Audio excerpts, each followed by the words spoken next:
Hello everyone, and welcome back to your daily government and financial news update. As always, I'm interested in hearing your thoughts on everything, so make sure to give this video a like, but also leave a comment giving your thoughts on everything that is currently going on.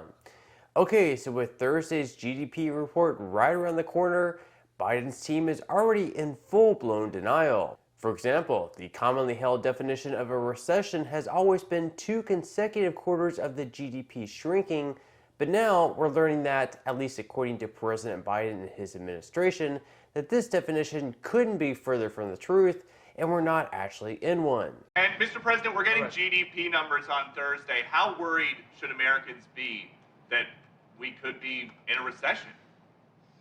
We're not going to be in a recession, in my view. The employment rate is still one of the lowest we've had in history. It's in the 3.6 area. We still find ourselves with people investing. My hope is we go from this rapid growth to steady growth. And so we'll see some coming down. But I don't think we're going to, God willing, I don't think we're going to see a recession. Newsflash, you can't change reality by playing games with definitions. It doesn't matter what the unemployment rate is. 2 consecutive negative quarters of GDP growth always has, and always will be, a recession. But to the Biden administration, none of this matters. It's deny, deny, and deny some more until the very end. Here is one of Biden's economic advisors, Gene Sterling, also carefully playing with words to, avoid the R word. There's discussion over the weekend, Janet Yellen sort of saying, well, if you have 2 quarters of contracting GDP growth, not necessarily a recession. I covered the economy for many years. I was told by everybody I spoke to that 2 negative quarters, 2 contracting quarters, means that the economy is in a recession. Do you believe that? Is that what you ascribe to? That is not the actual definition of a recession. It is a significant contractionary period over a few months.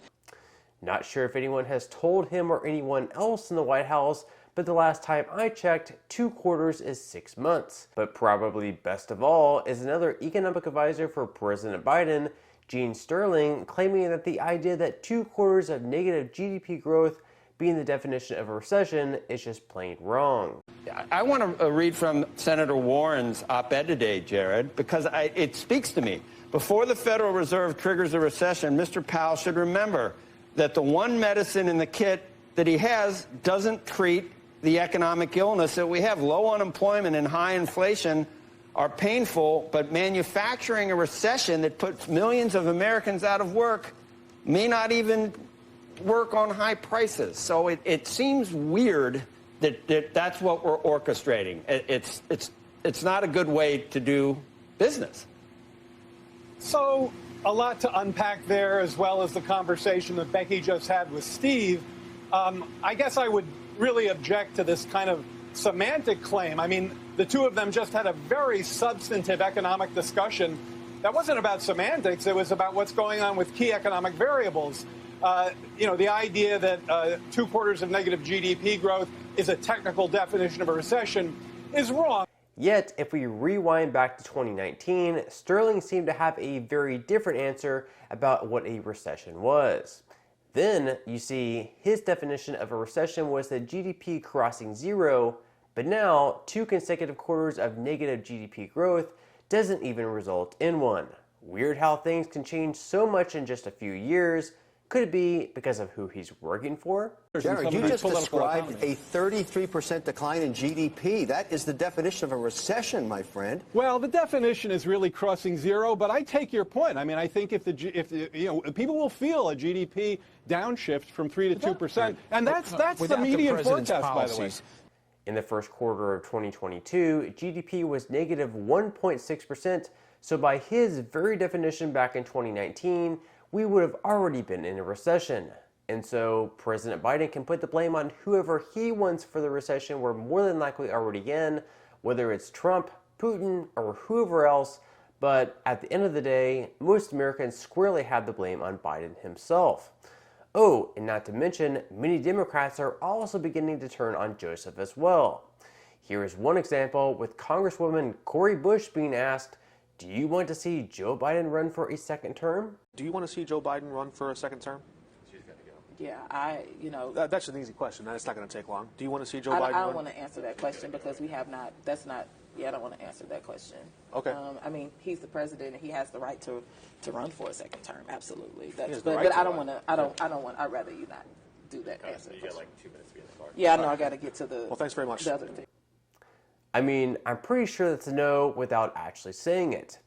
Now, in hopes of redeeming any support whatsoever, President Biden sent out a tweet patting himself on the back saying, for American families looking for a little more breathing room, these savings matter. Then a picture showing that at the current prices, the average driver will spend $35 less per month for one person or $70 less per month for a family with 2 cars. That's if the prices stayed at their peak just 1 month ago. Now, President Biden couldn't catch a break though, as Twitter users were quick to absolutely roast him over the post, with David Green happily fixing the post, showing that Americans are actually paying $120 more per month per person than they would if Trump had stayed in office. Another user said, wow, I'm saving money from when prices were at the highest prices ever recorded. How lucky am I? Also, you spelled person wrong. Peace in. Well, someone's probably getting fired over that. Okay, now moving into some news regarding stimulus checks. Later this year, at some point in either November or December, some residents in South Carolina can expect to receive stimulus payments of up to $800 per person. Any resident who paid at least $100 in taxes will receive a $100 rebate, with the amount growing based on their tax liability all the way up to $800. Now, these payments are also expected to be sent out per person, no matter if they filed as an individual or jointly, and it is expected to cost the state around $1 billion in total. Another stimulus check that's also expected to go out within the next couple of months is over in Virginia, where each resident is expected to receive $250. Now, for joint filers, you should be receiving double that at $500. So let me know in the comment section below if you're a resident of either South Carolina or Virginia and expecting to receive one of these stimulus checks, or if not, if you would like to see your state send one out in the near future. Okay, now moving into some money news, where stocks saw some pretty mixed results to open up the week, with the S&P 500 going up by 0.13%, the Dow Jones going up by 0.28%, and tech companies not doing quite as well, with the Nasdaq dropping by 0.43%. Futures for today so far are in the red, with the Dow futures down 0.36%, S&P 500 futures down 0.25%, and Nasdaq futures also unfortunately down by 0.31%. Over the last day, Bitcoin hasn't been doing too much better, down by over 4%, and after eclipsing 24,000 last week, is now falling back into the low 21,000s. With that said, when markets are going down and people are fearful, those are usually the very best times that you can invest, because you're definitely getting in at some great prices. So it definitely wouldn't be a bad time to start investing, or if you're already investing, to continue dollar cost averaging down. So if you would like to receive 6 free stocks and $5 worth of Bitcoin, in the comment section below, I will be leaving a link where you can receive just that from my partner in Webull. And even if you don't feel like investing at this time for whatever reason, once you receive the free stocks, you can always sell them for what they're worth and transfer that money right back to your bank account. Now, in total, you should be receiving a value of around $50 or more, which will be taxable, but still, you can think of it as some free extra money with just a few minutes of work. But on that note, I'm going to go ahead and wrap up this video. If you enjoyed the content in today's video and you would like to see more videos like it, I would encourage you to give this video a like, subscribe to my channel, and also make sure to ring the notification bell. That way, you will be the very first to be notified when I do release future videos. And until next time, I hope you have a wonderful day ahead, and I'll see you in the next video.